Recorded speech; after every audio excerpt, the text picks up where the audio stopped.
ओम श्री गणेशाय नमः। शांताकारं भुजंगशयनं पद्मनाभं सुरेशं विश्वधारं गगनसदृशं मेघवर्णं शुभांगं लक्ष्मीकान्तं कमलनयनं योगिभिर्ध्य न गम्यं वन्दे विष्णुं भवभयहरं सर्वलोकैकनाथं। जय श्री हरि। दोस्तों, जब जीवन में बार बार बाधाएं आए, जब मन व्याकुल हो जाए और हर दिशा में केवल अंधकार हो, तब एक ही नाम आशा की किरण देता है, श्री सत्यनारायण भगवान का नाम। यह कथा केवल पूजा की विधि नहीं, यह है सत्य, श्रद्धा और संकल्प का परम तीर्थ। जिसने इसे सुना या सुनाया, उसका जीवन बना, सुख, शांति और समृद्धि का वरदान मिला। सत्य की राह पर चलने वाला कभी संकट में नहीं पड़ता, यही संदेश देती है यह पावन कथा। जो मन, वचन और कर्म से श्रद्धा रखता है, उसका हर कार्य सिद्ध होता है। तो आइए हम सब मिलकर श्रद्धा से श्रवण करें श्री सत्यनारायण व्रत कथा, जिसमें छुपा है हमारे जीवन की हर उलझन का समाधान। तो चलिए हम श्रवण करें श्री सत्यनारायण भगवान की महिमा। एक कथा जो सत्य की है और सत्य ही सदा विजयी होता है।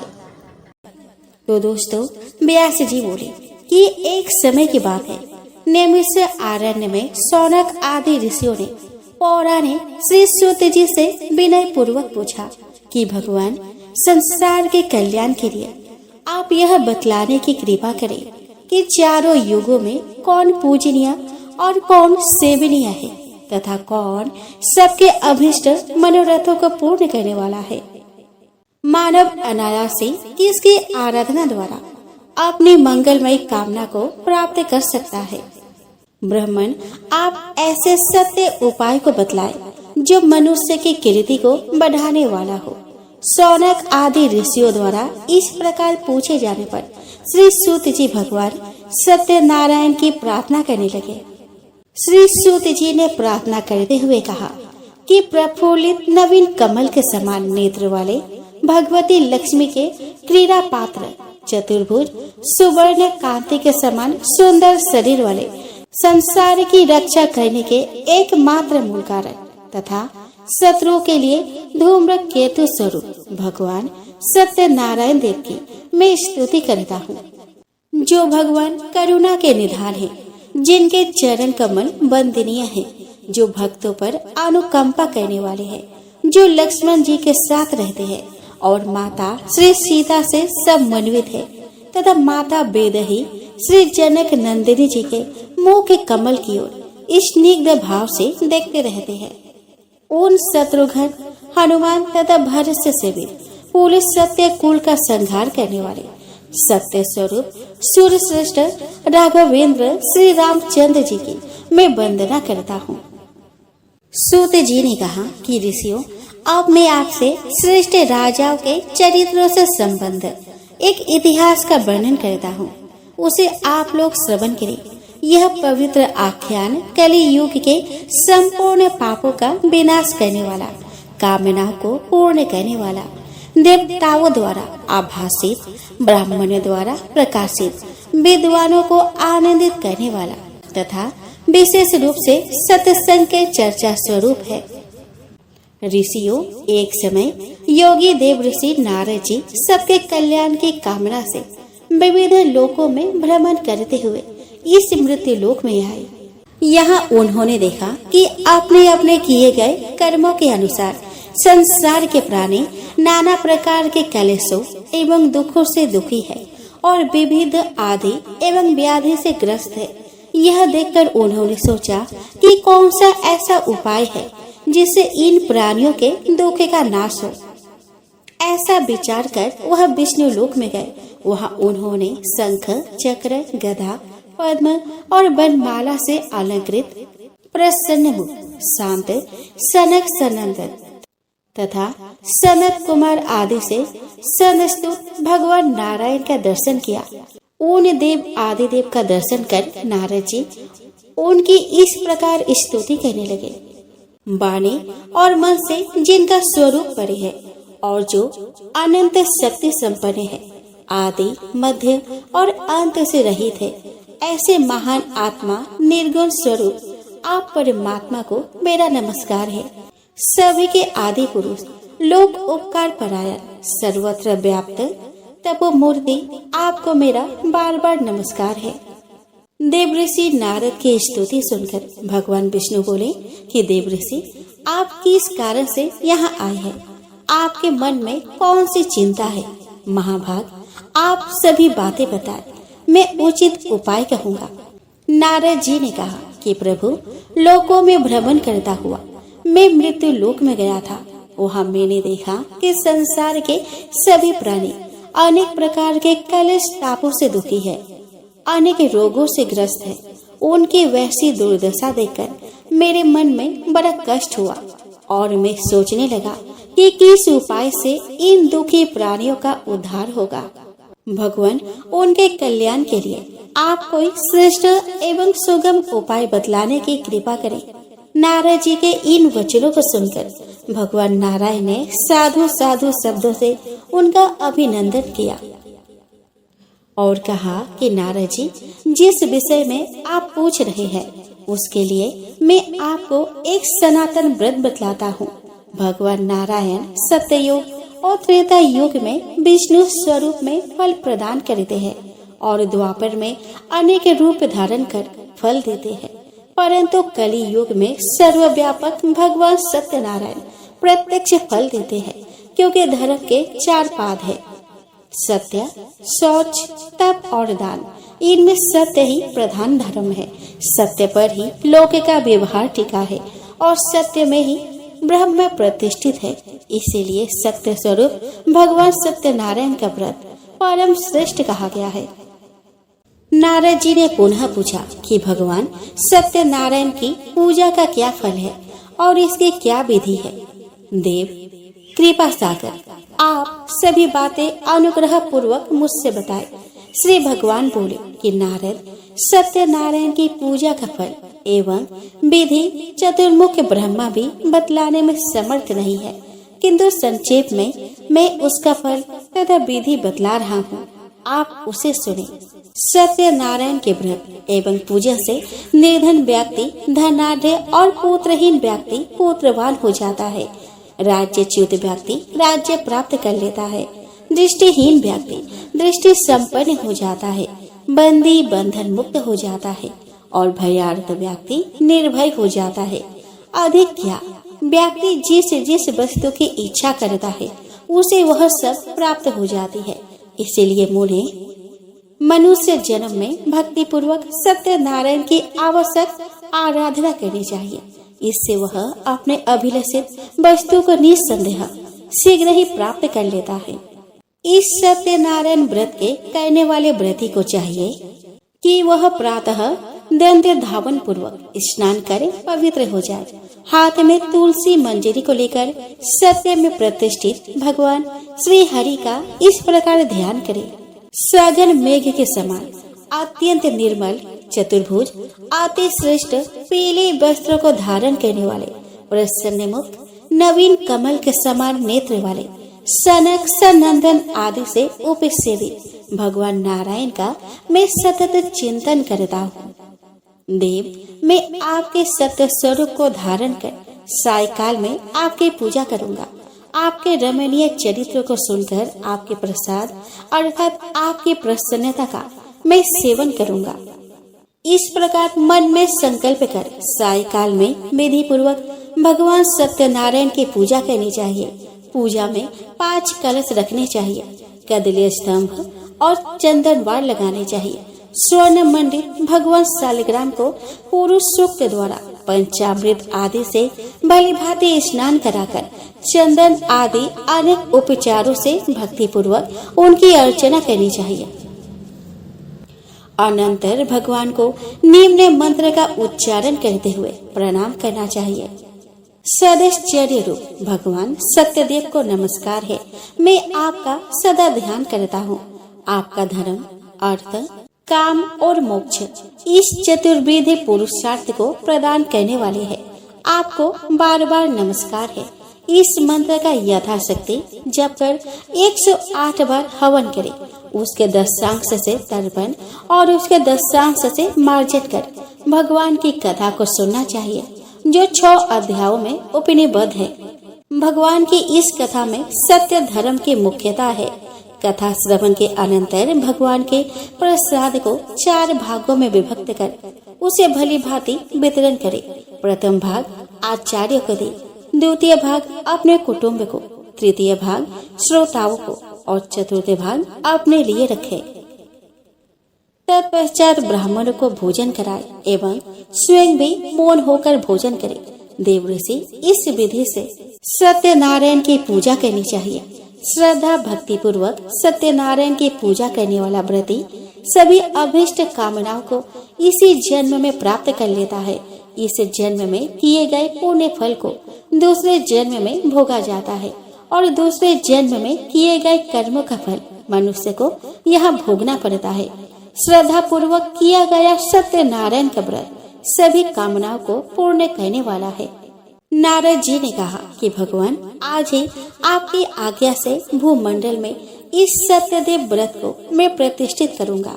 यह कहकर नारद जी तो पृथ्वी पर व्रत का प्रचार करने चले गए और भगवान सत्यनारायण अंतर ध्यान हो काशीपुरी में चले गए। तो दोस्तों, यहीं पर सत्यनारायण व्रत कथा का पहला अध्याय समाप्त होता है। तो प्रेम से बोले सत्यनारायण भगवान की जय। अब हम श्रवण करें सत्यनारायण व्रत कथा का दूसरे अध्याय को। सूत जी बोले कि ऋषियों, भगवान नारायण ने स्वयं कृपा पूर्वक देवर्षि नारद जी द्वारा जिस प्रकार इस व्रत का प्रचार किया, अब मैं उस कथा को कहता हूँ, आप लोग सुने। लोक प्रसिद्ध काशी नगरी में एक श्रेष्ठ विद्वान ब्राह्मण रहते थे, जो विष्णु व्रत परायण थे। वे गृहस्थ थे, दीन थे तथा स्त्री पुत्रवान थे। वे भिक्षावृत्ति से अपना जीवन यापन करते थे। उनका नाम सतानंद था। एक समय वे भिक्षा मांगने के लिए जा रहे थे। उन विनीत एवं अतिशय शांत सतानंद को मार्ग में एक वृद्ध ब्राह्मण दिखाई दिए, जो साक्षात हरि ही थे। उन वृद्ध ब्राह्मण वेशधारी श्री हरि ने ब्राह्मण सतानंद से पूछा कि द्विश्रेष्ठ, आप किस निमित्त से कहाँ जा रहे हैं? सतानंद बोले कि सौम्य, अपने पुत्र और कलत्रादि आदि के भरण पोषण के लिए धन याचना की कामना से मैं धनिकों के पास जा रहा हूँ। नारायण ने कहा कि द्विज, निर्धनता के कारण आपने दीर्घ काल से भिक्षावृत्ति अपना रखी है। इसकी निवृत्ति के लिए सत्यनारायण व्रत कली युग में सर्वोत्तम उपाय है। इसलिए मेरे कथन के अनुसार आप कमल नेत्र भगवान सत्यनारायण के चरणों की शरण ग्रहण करें। इससे दारिद्र्य, शोक और सभी संतापों का विनाश होता है तथा मोक्ष भी प्राप्त होता है। करुणा मूर्ति भगवान के इन वचनों को सुनकर ब्राह्मण सतानंद ने पूछा कि यह सत्यनारायण कौन है? ब्राह्मण रूपधारी भगवान बोले कि नाना रूप धारण करने वाले, सत्यव्रत, सर्वत्र व्याप्त रहने वाले तथा निरंजन वे देव इस समय विप्र का रूप धारण कर तुम्हारे सामने आए हैं। इस महान दुख रूपी संसार सागर में पड़े हुए प्राणियों को तारने के लिए भगवान के चरण नौका रूप है। जो बुद्धिमान व्यक्ति है वे भगवान की शरण में जाते हैं, किंतु विषयों में व्याप्त विषय बुद्धि वाले व्यक्ति भगवान की शरण में ना जाकर इसी संसार सागर में पड़े रहते हैं। इसीलिए द्विज, संसार के कल्याण के लिए विविध उपचारों से भगवान सत्यनारायण देव की पूजा आराधना तथा ध्यान करते हुए तुम इस व्रत को प्रकाश में लाओ। विप्र रूपधारी भगवान के ऐसे कहते ही उस ब्राह्मण सतानंद ने मेघों के समान नील वर्ण, सुंदर 4 भुजाओं में शंख, चक्र, गदा तथा पद्म लिए हुए, पीताम्बर धारण किए हुए, नए विकसित कमल के समान नेत्र वाले तथा मंद मंद मधुर मुस्कान वाले, वन माला युक्त और भौरों के द्वारा चुंबित चरण कमल वाले पुरुषोत्तम भगवान नारायण के साक्षात दर्शन किए। भगवान की वाणी सुनने और उनका प्रत्यक्ष दर्शन करने से उस विप्र के सभी अंग पुलकित हो उठे, आंखों में प्रेमाश्रु भर आए। उसने भूमि पर गिरकर भगवान को साष्टांग प्रणाम किया और गदगद वाणी से वह उनकी इस प्रकार स्तुति करने लगा कि संसार के स्वामी जगत के कारण के भी कारण, अनाथों के नाथ, कल्याण मंगल को देने वाले, शरण देने वाले, पूर्ण रूप, पवित्र, अव्यक्त तथा व्यक्त होने वाले और आदि भौतिक, आदि देवी और आध्यात्मिक तीनों प्रकार के तापों का समूल उच्छेद करने वाले भगवान सत्यनारायण को मैं प्रणाम करता हूँ। इस संसार के रचयिता सत्यनारायण देव को नमस्कार है। विश्व के भरण पोषण करने वाले शुद्ध सत्व स्वरूप को नमस्कार है और विश्व का विनाश करने वाले कराल महाकाल स्वरूप को नमस्कार है। संपूर्ण संसार का मंगल करने वाले आत्म मूर्ति स्वरूप हे भगवान, आपको नमस्कार है। आज मैं धन्य हो गया, पुण्यवान हो गया। आज मेरा जन्म लेना सफल हो गया, जो कि मन बारी से अगम अगोचर आपका मुझे प्रत्यक्ष दर्शन हुआ। मैं अपने भाग्य की क्या सराहना करूं। न जाने मेरे किस पुण्य कर्म का यह फल था जो मुझे आपके दर्शन हुए। प्रभु, आपने क्रियाहीन इस मंद बुद्धि के शरीर को सफल कर दिया। लोकनाथ रमापति, किस विधि से भगवान सत्यनारायण का पूजन करना चाहिए? विभो, कृपा कर उसे भी आप बताएं। संसार को मोहित करने वाले भगवान नारायण मधुर वाणी में बोले कि विपेंद्र, मेरी पूजा में बहुत अधिक धन की आवश्यकता नहीं होती। अनायास से जो धन प्राप्त हो जाए उसी से श्रद्धा पूर्वक मेरे यजन करना चाहिए। जिस प्रकार मेरी स्तुति से, स्मृति से ग्राहग्रस्त गजेंद्र अजामिल संकट से मुक्त हो गए, इसी प्रकार इस व्रत के आश्रय से मनुष्य तत्काल कलेश मुक्त हो जाता है। इस व्रत की विधि को सुनो।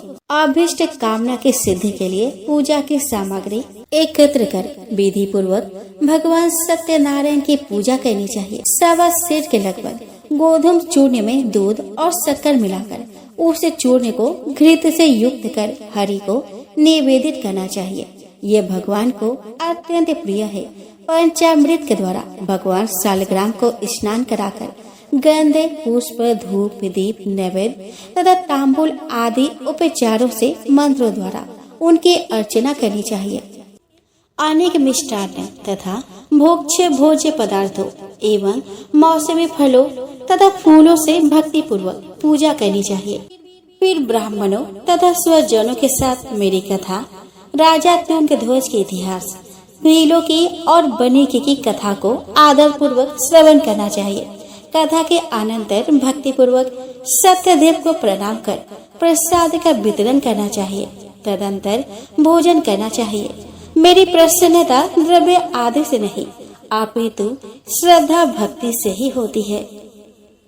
विपेंद्र, इस प्रकार जो विधि पूर्वक पूजा करते हैं वह पुत्र पौत्र तथा धन संपत्ति से युक्त होकर श्रेष्ठ भोगों का उपभोग करते हैं और अंत में मेरा सानिध्य प्राप्त कर मेरे साथ आनंद पूर्वक रहते हैं। व्रती जो कामना करता है वह उसे अवश्य ही प्राप्त हो जाती है।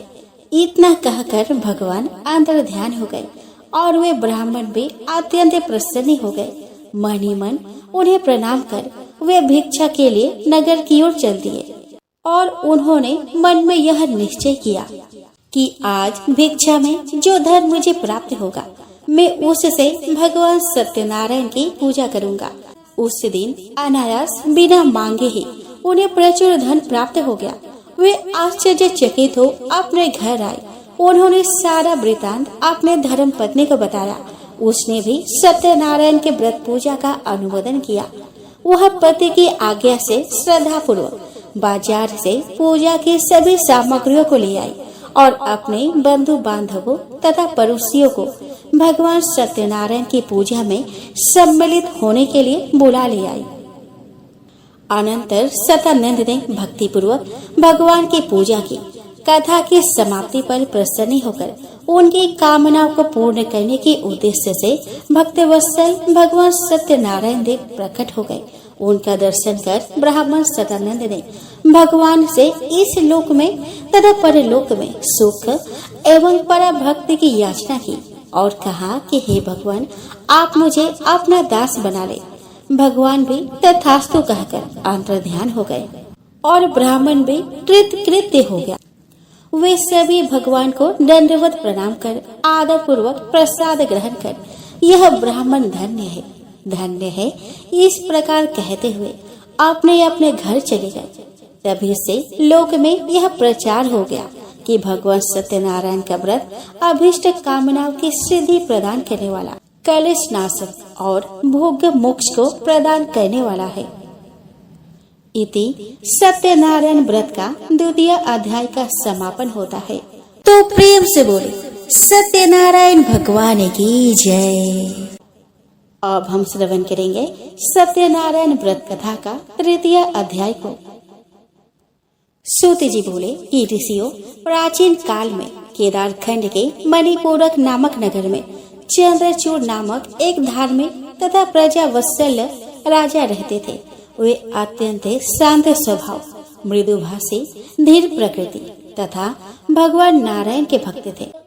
विंध्य देश के मलिचगण उनके शत्रु हो गए। उस राजा का उन मलिचों से अस्त्र शस्त्रों द्वारा भयानक युद्ध हुआ। उस युद्ध में राजा चंद्रचूड़ की विशाल चतुरंगिनी सेना अधिक नष्ट हो गई, किंतु कूट युद्ध में निपुण मलेच्छों की सेना की क्षति बहुत कम हुई। युद्ध में दम्भी मलेच्छों से परास्त होकर राजा चंद्रचूड़ अपना राष्ट्र छोड़कर अकेले ही वन में चले गए। तीर्थाटन के बहाने इधर उधर घूमते हुए वे काशीपुरी में पहुँचे। वहाँ उन्होंने देखा कि घर घर सत्यनारायण की पूजा हो रही है और यह काशी नगरी द्वारका के समान ही भव्य एवं समृद्धिशाली हो गई है। वहाँ की समृद्धि देखकर चंद्रचूड़ विस्मित हो गए और उन्होंने सतानंद ब्राह्मण के द्वारा की गई सत्यनारायण पूजा की प्रसिद्धि भी सुनी, जिसके अनुसरण से सभी शील एवं धर्म से समृद्ध हो गए थे। राजा चंद्रचूड़ भगवान सत्यनारायण की पूजा करने वाले ब्राह्मण सतानंद के पास गए।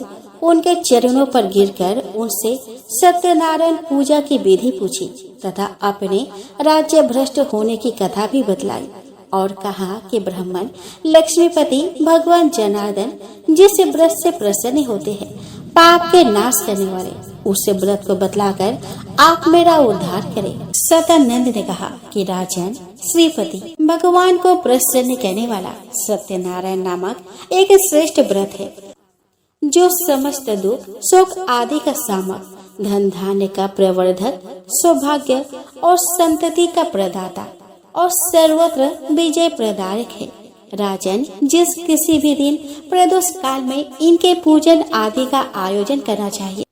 कदली दल के स्तंभों से मंडित, तोरणों से अलंकृत एक मंडप की रचना कर उसमें 5 कलशों की स्थापना करनी चाहिए और 5 ध्वजाएं भी लगानी चाहिए।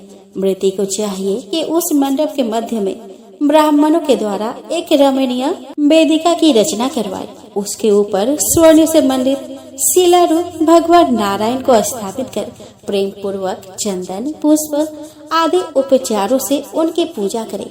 भगवान का ध्यान करते हुए भूमि पर शयन कर 7 रात्रि व्यतीत करें। यह सुनकर राजा चंद्रचूड़ ने काशी में ही भगवान सत्यनारायण की शीघ्र ही पूजा की। प्रसन्न होकर रात्रि में भगवान ने राजा को एक उत्तम तलवार प्रदान की। शत्रुओं को नष्ट करने वाली तलवार प्राप्त कर राजा ब्राह्मण श्रेष्ठ सतानंद को प्रणाम कर अपने नगर आ गए तथा 6000 मलेच्छ दासुओं को मारकर उनसे अपार धन प्राप्त किया और नर्मदा के मनोहर तट पर पुनः भगवान श्री हरि की पूजा की। वे राजा प्रत्येक मास की पूर्णिमा को प्रेम और भक्ति पूर्वक विधि विधान से भगवान सत्यदेव की पूजा करने लगे। उस व्रत के प्रभाव से लाखों ग्रामों के अधिपति हो गए और 60 वर्ष तक राज्य करते हुए अंत में उन्होंने विष्णु लोक को प्राप्त किया। इति सत्यनारायण व्रत कथा का तृतीय अध्याय का समापन हुआ। तो प्रेम से बोले सत्यनारायण भगवान की जय। अब हम श्रवण करेंगे श्री सत्यनारायण व्रत कथा का चतुर्थ अध्याय को। सूत जी बोले कि ऋषियों, अब इस संबंध में सत्यनारायण व्रत के आचरण से कृत्य हुए भीलों की कथा सुने। एक समय की बात है, कुछ निषादगण वन से लकड़ियां काटकर नगर में लाकर बेचा करते थे। उनमें से कुछ निषाद काशीपुरी में लकड़ी बेचने गए। उन्हीं में से एक बहुत प्यासा लकड़हारा विष्णुदास सदानंद के आश्रम में गया। वहाँ उसने जल पिया और देखा कि ब्राह्मण लोग भगवान की पूजा कर रहे हैं। भिक्षुक सदानंद का वैभव देखकर वह चकित हो गया और सोचने लगा कि इतने दरिद्र ब्राह्मण के पास यह अपार वैभव कहाँ से आ गया। इससे तो आज तक मैंने अकिंचन ही देखा था। आज यह इतना महान धनी कैसे हो गया। इस पर उसने पूछा कि महाराज, आपको यह ऐश्वर्य कैसे प्राप्त हुआ और आपको निर्धनता से मुक्ति कैसे मिली, यह बताने का कष्ट करे, मैं सुनना चाहता हूँ। सदानंद ने कहा कि भाई, यह सब सत्यनारायण की आराधना का फल है। उनकी आराधना से क्या नहीं होता। भगवान सत्यनारायण की अनुकंपा के बिना किंचित भी सुख प्राप्त नहीं होता। निषाद ने उनसे पूछा कि महाराज, सत्यनारायण भगवान का क्या महात्म्य है, इस व्रत की विधि क्या है।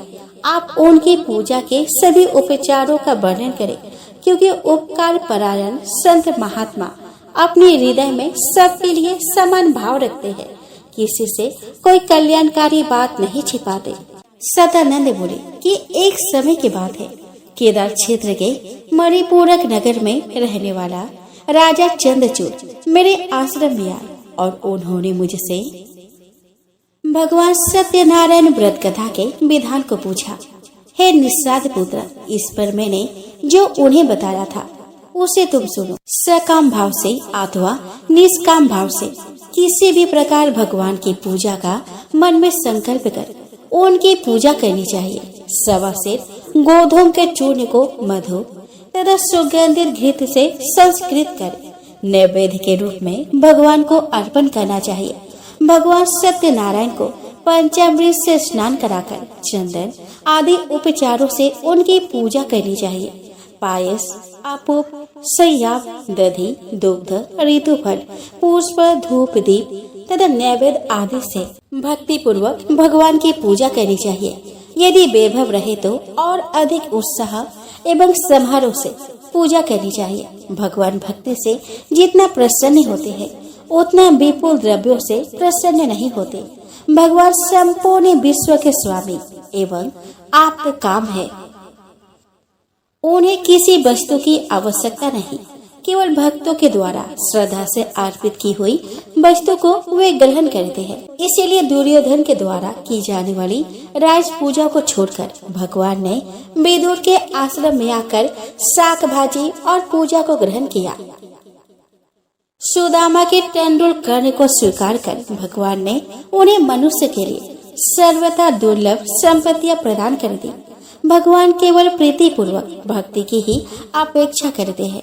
गोप, गृहध्र, बड़े, व्याध, हनुमान, विभीषण के अतिरिक्त अन्य वृतासुर आदि दैत्य भी नारायण के सानिध्य को प्राप्त कर उनके अनुग्रह से आज भी आनंद पूर्वक रह रहे हैं। निषाद पुत्र, मेरी बात सुनकर उस राजा चंद्रचूड़ ने पूजा सामग्रियों को एकत्रित कर आदर पूर्वक भगवान की पूजा की।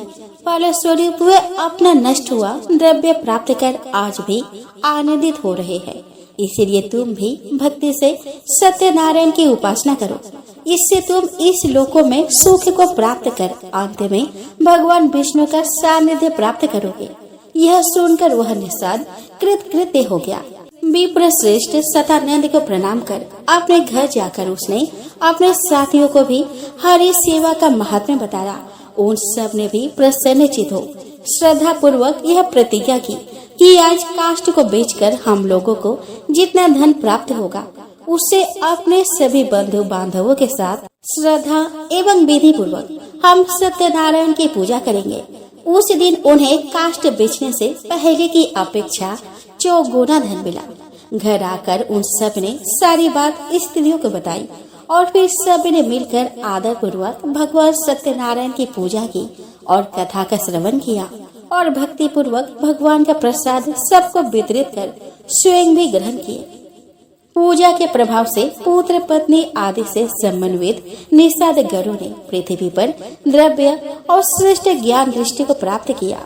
द्विश्रेष्ठ उन सब ने यथेष्ट भोगों का उपभोग किया और अंत में वे सभी योगी जनों के लिए भी दुर्लभ वैष्णव धाम को प्राप्त हुए। इति श्री सत्यनारायण व्रत कथा का चतुर्थ अध्याय समाप्त हुआ। तो प्रेम से बोले सत्यनारायण भगवान की जय। अब हम श्रवण करेंगे सत्यनारायण व्रत कथा का 5वां अध्याय। सूति जी बोले कि ऋषियों, अब मैं एक साधु बने की कथा कहता हूँ। एक बार भगवान सत्यनारायण का भक्त मणिपूरक नगर का स्वामी महायजस्वी राजा चंद्रचूड़ अपने प्रजाओं के साथ व्रत पूर्वक सत्यनारायण भगवान का पूजन कर रहा था। उसी समय रत्नपुर निवासी महाधनी साधु बने अपने नौका को धन से परिपूर्ण कर नदी तट से यात्रा करता हुआ वहाँ पे आ पहुँचा। वहाँ उसने अनेक ग्रामवासियों सहित मणि मुक्ता से निर्मित तथा श्रेष्ठ बीतना आदि से विभूषित पूजन मंडप को देखा। गीत बाते आदि की ध्वनि तथा वेद ध्वनि भी वहाँ उसे सुनाई पड़ी। उस रम्य स्थान को देखकर साधु बनिक ने अपने नाविकों को आदेश दिया कि यहाँ पर नौका रोक दो, मैं यहाँ के आयोजन को देखना चाहता हूँ। इस पर नाविकों ने वैसा ही किया। नाव से उतरकर उस बनिक ने लोगों से जानकारी प्राप्त की और वह सत्यनारायण भगवान की कथा मंडप में गया तथा वहाँ उसने उन सभी से पूछा कि महाशय, आप लोग यह कौन सा पुण्य कार्य कर रहे हैं। इस पर उन लोगों ने कहा कि हम लोग अपने मानवीय राजा के साथ भगवान सत्यनारायण की पूजा कथा का आयोजन कर रहे हैं। इसी व्रत के अनुष्ठान से इन्हें निष्कंटक राज्य प्राप्त हुआ है। भगवान सत्यनारायण की पूजा से धन की कामना वाला द्रव्य लाभ, पुत्र की कामना वाला उत्तम पुत्र और ज्ञान की कामना वाला ज्ञान दृष्टि प्राप्त करता है और भयातुर मनुष्य सर्वथा निर्भय हो जाता है। इनकी पूजा से मनुष्य अपने सभी कामनाओं को प्राप्त कर लेता है। यह सुनकर उसने गले में वस्त्र को कई बार लपेटकर भगवान सत्यनारायण को दंडवत प्रणाम कर सभासदों को भी सादर प्रणाम किया और कहा कि भगवान, मैं समृद्धिहीन हूँ, अतः मेरा सारा ऐश्वर्य तथा सारा उद्यम सभी व्यर्थ है। हे कृपा सागर, यदि आपकी कृपा से पुत्र या कन्या मैं प्राप्त करूँगा तो स्वर्णमय पताका बनाकर आपकी पूजा करूँगा। इस पर सभासदों ने कहा कि आपकी कामना पूर्ण हो। तदंतर उसने भगवान सत्यनारायण एवं सभासदों को पुनः प्रणाम कर प्रसाद ग्रहण किया और हृदय से भगवान का चिंतन करता हुआ वह साधु बने सबके साथ अपने घर गया। घर आने पर मांगलिक द्रव्यों से स्त्रियों ने उसका यथोचित स्वागत किया। साधु बने अतिशय आश्चर्य के साथ मंगलमय अंतःपुर में गया। उसकी पतिव्रता पत्नी लीलावती ने भी उसके स्त्रियोचित सेवा की। भगवान सत्यनारायण की कृपा से समय आने पर बंधु बांधवों को आनंदित करने वाली तथा कमल के समान नेत्रों वाली उसे एक कन्या उत्पन्न हुई। इससे साधु बनिक अतिशय आनंदित हुआ और उस समय उसने पर्याप्त धन का दान दिया। वेदज्ञ ब्राह्मणों को बुलाकर उसने कन्या के जात कर्म आदि मंगल कृत्य संपन्न किए। उस बालिका की जन्म कुंडली बनवाकर उसका नाम कलावती रखा। कला निधि चंद्रमा की कला के समान वह कलावती नित्य बढ़ने लगी। 8 वर्ष की बालिका गौरी, 9 वर्ष की रोहिणी, 10 वर्ष की कन्या तथा उसके आगे अर्थात 12 वर्ष की बालिका प्रोढ़ा ये रजस्वला कहलाती है। समय अनुसार कलावती भी बढ़ते बढ़ते विवाह के योग्य हो गई। उसके पिता कलावती को विवाह योग्य जानकर उसके संबंध की चिंता करने लगे। कंचनपुर नगर में एक संख्यपति नामक बनिक रहता था। वह कुलीन, रूपवान, संपत्तिशाली, शील और उदारता आदि गुणों से संपन्न था। अपने पुत्र के योग्य उस वर को देखकर साधु बनिक ने शंकरपति का वरण कर लिया और शुभ लग्न में अनेक मांगलिक उपचारों के साथ अग्नि के सानिध्य में वेद वाद्य आदि ध्वनियों के साथ यथाविधि कन्या उसे प्रदान कर दी। साथ ही मणि मोती मूंगा वस्त्र आभूषण आदि भी उस साधु बनिक ने मंगल के लिए अपने पुत्री एवं जमाता को प्रदान किए।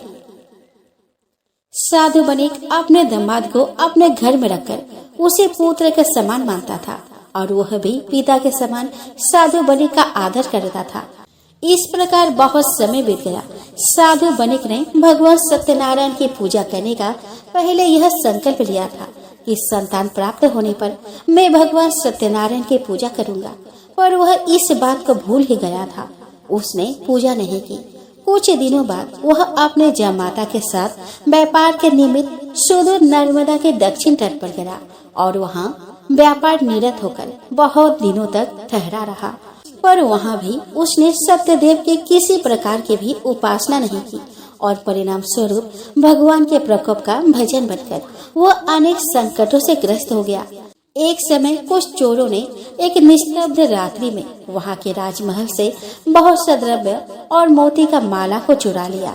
राजा ने चोरी की बात ज्ञात होने पर अपने राजपुरुषों को बुलाकर बहुत फटकारा और कहा कि यदि तुम लोगों ने चोरों का पता लगाकर सारा धन यहाँ 2 दिन में उपस्थित नहीं किया तो तुम्हारी असावधानी के लिए तुम्हें मृत्यु दंड दिया जाएगा। इस पर राजपुरुषों ने सर्वत्र व्यापक छानबीन की, परंतु बहुत प्रयत्न करने पर भी वे उन चोरों का पता नहीं लगा सके। फिर वे सभी एकत्रित होकर विचार करने लगे कि यह बड़े कष्ट की बात है। चोर तो मिला नहीं, धन भी नहीं मिला। अब राजा हम लोगों को परिवार के साथ मार डालेगा। मरने पर भी हमें प्रेत योनि प्राप्त होगी। इसीलिए आप तो यही श्रेयस्कर है कि हम लोग पवित्र नर्मदा नदी में डूबकर मर जाए, क्योंकि नर्मदा के प्रभाव से हमें शिवलोक की प्राप्ति होगी। वे सभी राजपुरुष आपस में ऐसा निश्चय कर नर्मदा नदी के तट पर गए। वहाँ उन्होंने उस साधु बनिक को देखा और उसके कंठ में मोती की माला भी देखी। उन्होंने उस साधु बनिक को ही चोर समझ लिया और वे सभी प्रसन्न होकर उन दोनों को धन सहित पकड़कर राजा के पास ले आए।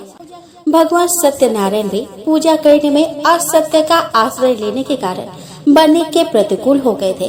इसी कारण राजा ने भी विचार किए बिना ही अपने सेवकों को आदेश दे दिया कि इनकी सारी संपत्ति जब्त कर खजाने में जमा कर दो और इन्हें हथकड़ी लगाकर जेल में डाल दो। सेवकों ने राज आज्ञा का पालन किया। बनिक की बातों पर किसी ने कुछ भी ध्यान नहीं दिया। अपने जमाता के साथ वह बनिक अत्यंत दुखित हुआ और विलाप करने लगा कि हाँ पुत्र, मेरा धन अब कहाँ चला गया? मेरी पुत्री और पत्नी कहाँ है? विधाता की प्रतिकूलता तो देखो। हम दुख सागर में निमग्न हो गए। अब इस संकट से हमें कौन पार करेगा? मैंने धर्म और भगवान के विरुद्ध आचरण किया, यह उन्हीं कर्मों का प्रभाव है। इस प्रकार विलाप करते हुए वे ससुर और जमाता कई दिनों तक जेल में भीषण संताप का अनुभव करते रहे।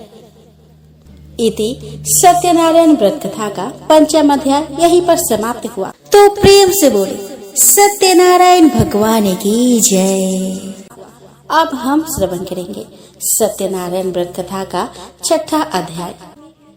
सूत जी ने कहा कि ऋषियों, आध्यात्मिक, आधि दैविक और आधि भौतिक इन तीनों तपों को हरण करने वाले भगवान विष्णु के मंगलमय चरित्र को जो सुनते हैं वे सदा हरि के धाम में निवास करते हैं, किंतु जो भगवान का आश्रय नहीं ग्रहण करते उन्हें विस्मृत कर देते हैं।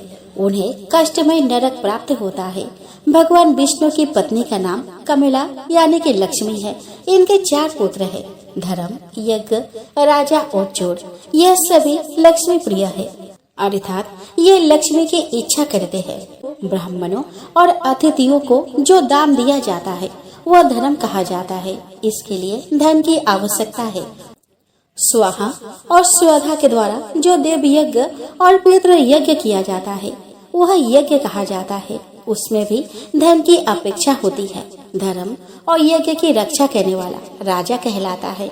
इसीलिए राजा को भी लक्ष्मी धन की अपेक्षा रहती है। धर्म और यज्ञ को नष्ट करने वाला चोर कहलाता है। वह भी धन की इच्छा से चोरी करता है। इसीलिए ये चारों किसी न किसी रूप से लक्ष्मी के किंकर है। परंतु जहाँ सत्य रहता है वही धर्म रहता है और वही लक्ष्मी भी स्थिर रूप से रहती है। वह बनिक सत्य धर्म से च्युत हो गया था।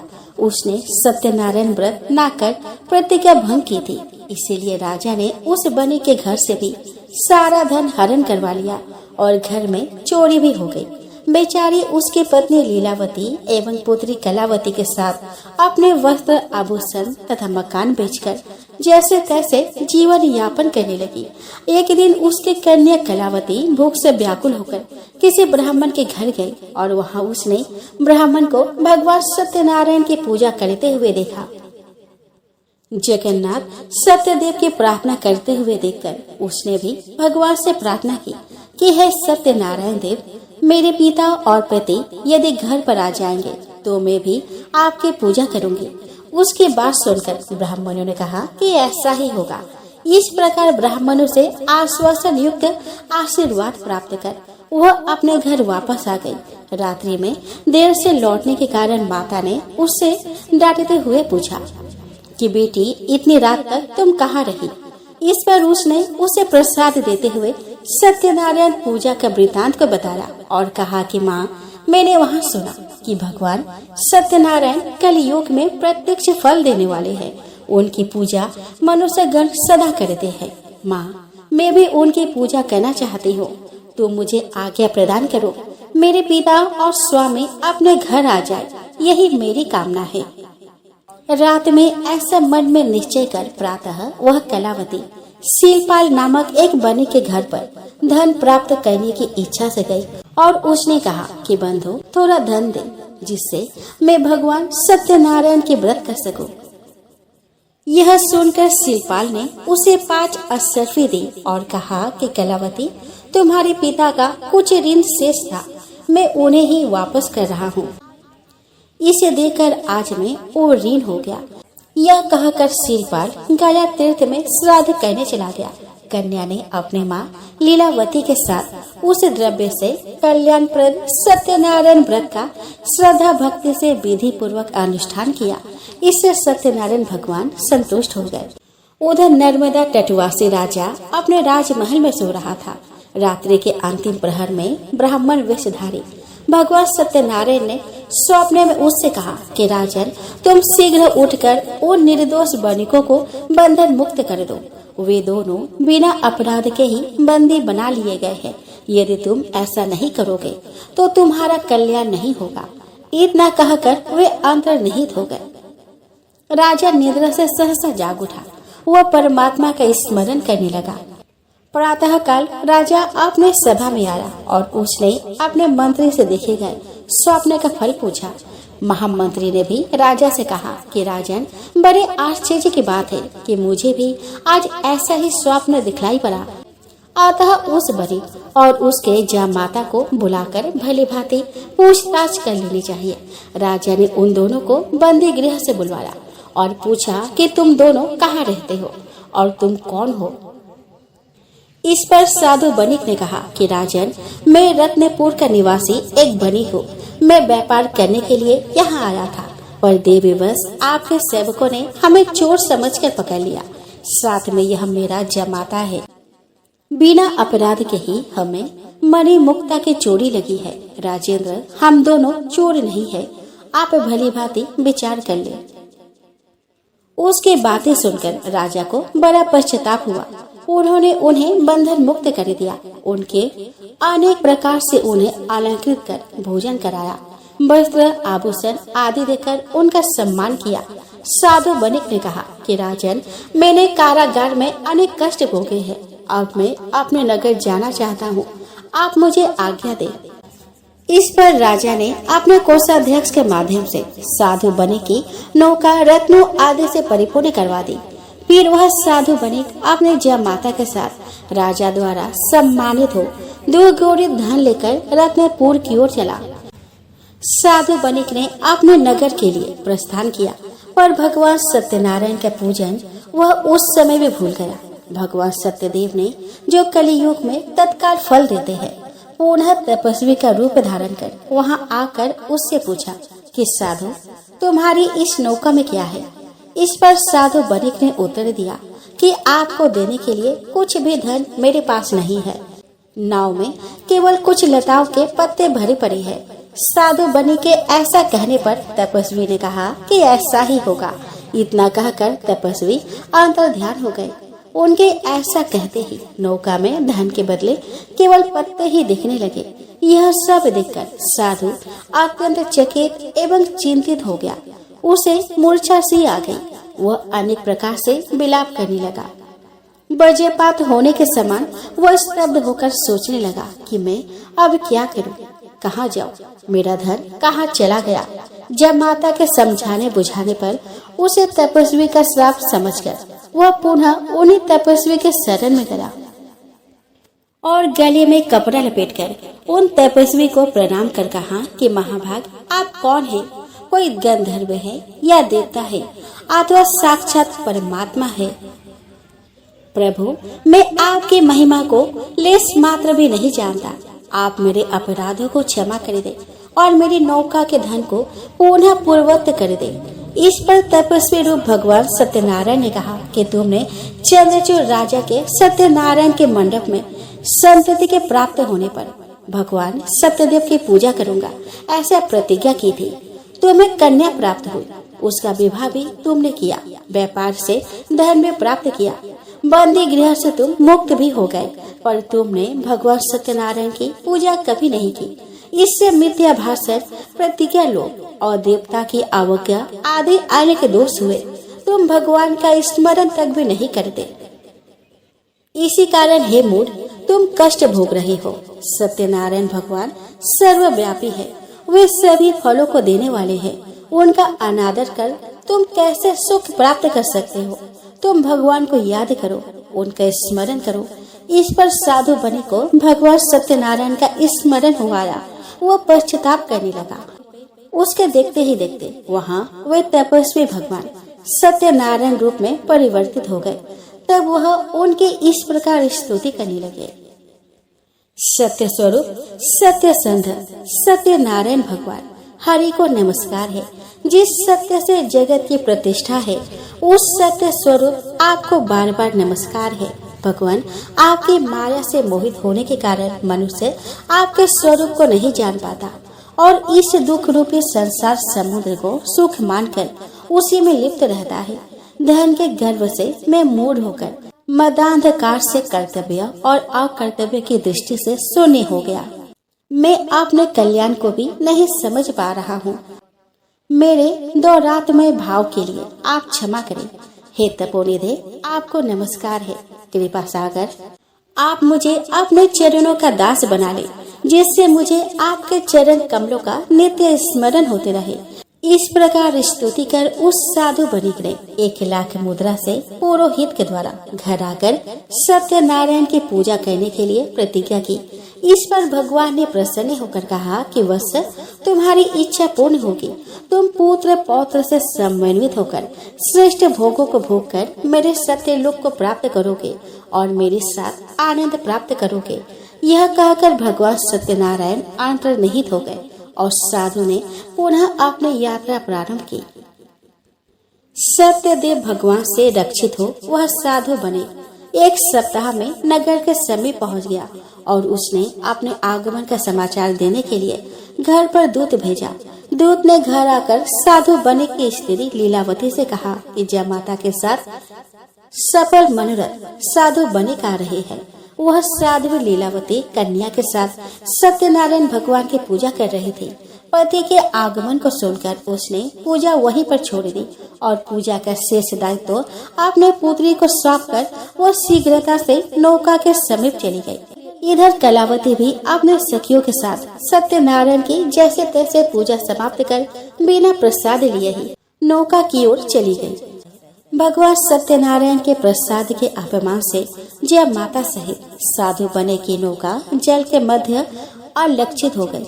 यह देखकर सभी दुख में निमग्न हो गए। साधु बनिक भी मूर्छित हो गया। कलावती भी यह देखकर मूर्छित हो पृथ्वी पर गिर पड़ी और उसका सारा शरीर आंसुओं से भीग गया। वह हवा के बेग से हिलते हुए केले के पत्ते के समान कांपने लगी। हाँ नाथ, हाँ कांत कहकर विलाप करने लगी और कहने लगी कि हे विधाता, आपने मुझे पति से वियुक्त कर मेरी आशा तोड़ दी। पति के बिना स्त्री का जीवन अधूरा और निष्फल है। कलावती आर्त स्वर में भगवान सत्यनारायण से बोली कि हे सत्य सिंधु, हे भगवान सत्यनारायण, मैं अपने पति के वियोग में जल में डूबने वाली हूँ। आप मेरे अपराधों को क्षमा करें, पति को प्रकट कर मेरे प्राणों की रक्षा करें। इस प्रकार जब वह अपने पति के पादुकाओं को लेकर जल में प्रवेश करने वाली ही थी कि उसी समय आकाशवाणी हुई कि हे साधु, तुम्हारी पुत्री ने मेरे प्रसाद का अपमान किया है। यदि वह पुनः घर जाकर श्रद्धा पूर्वक प्रसाद को ग्रहण कर ले तो उसका पति नौका सहित यह अवश्य दिखेगा। चिंता मत करो। इस पर आश्चर्यचकित हो कलावती ने वैसा ही किया और उसे उसका पति पुनः अपने नौका सहित दिखने लगा।